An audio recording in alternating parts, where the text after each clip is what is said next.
Hi guys and girls, today we're learning how to draw histograms and polygons. And a histogram you might have heard of before or seen before called a bar graph, and a polygon you might have heard or seen before called a line graph. But in year 8 we call them histograms and polygons. It's a little bit more formal. Okay, so let's get started. Here we've got an axis, okay, and this is going to be our frequency axis, so we label it, okay, and it's going to need to cover all the numbers from the biggest one, which is 6 in our table, to the smallest one, which is 1, okay. So we start off at 0 and we go 2, 4, 6, okay. Then we go across, we start with our first score 0, then 1, 2, 3, 4, okay. So I might give myself a bit more room. 0, 1, 2, 3, 4. Now this shows that you get to pick how big the columns are in the graph, okay, but they all need to be the same. Okay, so you need to use the same difference between each number so that you draw the same size of column. Okay, so this is our score across the bottom, and all this came from our table. So our table says that 0 people got a score of 5. Sorry, our table says that 5 people got a score of 0. Okay, the score is what they scored. The frequency is how many times that happened. Okay, so 5 people got a score of 0. So we go to our 0 score, we go up to 5, and we draw our column.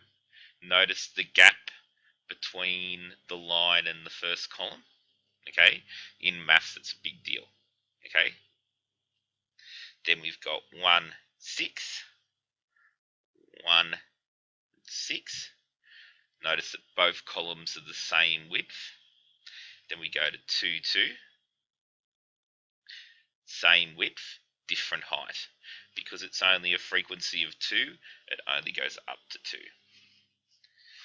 Then 3, 1. 3, 1. Notice how it's smaller again. And then 4 goes back up to 2. And that is our histogram.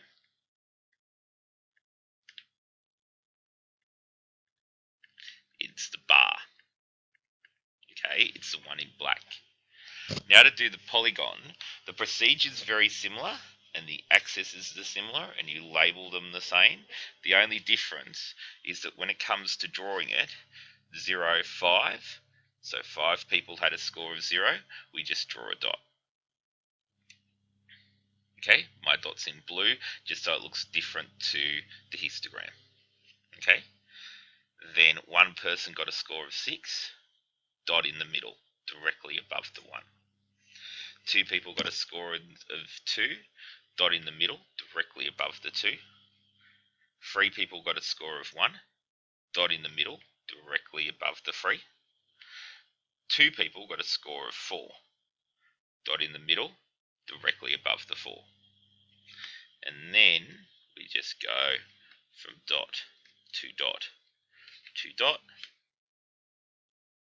Okay, notice that my dot starts on the line at 0, 0, and it ends up where 5 would be, except 5's not part of our graph because there are no 5's. Okay, but it needs to sort of touch the line at both places. That's because in year 9 and 10, we start to do things where we calculate the area of the graph, and for it to have an area, it needs to touch the bottom. Okay? And it needs to not just be a line that goes across, but touching the bottom. That's why it touches the bottom, but it's really important later on, not so much at the moment. Okay? But that's a histogram. the black bar graph, and a polygon, the line graph. Okay, and that hopefully showed you how to draw histograms and polygons. If you need a hand, just ask. Bye, guys and girls.